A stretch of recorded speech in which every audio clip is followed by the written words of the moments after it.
Hi Sir, DepEd teacher here. Ask ko lang po, is it true na hindi na pwede ma-withdraw yung policy maturity ng GSIS?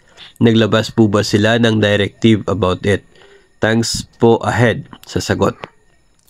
Ang GSIS po ay nag-offer ng pangalawang uri ng policy. Ito po ay yung Enhanced Life Policy para po sa mga na-hire simula August 1, 2003. So, sa policy na ito, yung maturity po ng inyong policy ay doon na sa retirement or upon separation na ninyo. Hindi po tulad doong nauna, yung mga na-hire until July 31, 2003. Sa kanila kasi, mayroon pong certain age na kapag naabot nila, ay nagmamature na yung policy. Yung edad na yun ay depende rin sa kanilang edad nung sila ay pumasok sa gobyerno. So, kung mas maaga pumasok, edi mas maaga rin yung maturity. So, yun ay para sa mga na-hire until July 31, 2003.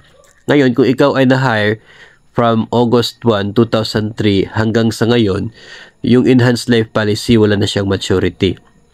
Wala ng certain age, kundi upon separation na. So, yun po yung nagsisilbing directive ng GSIS. Kasi yung pagbabago ng policy na uri, yun po yung directive. And ito po ay available sa GSIS website. So ngayon, kung ikaw ay kabilang sa mga bagong policy holders, edi yung maghintay na lamang tayo ng ating separation. Kapag tayo ay mag-retire na, sigurado malaki na yung inabot na value ng ating naipon from our policy. So yun po yung mai-enjoy natin.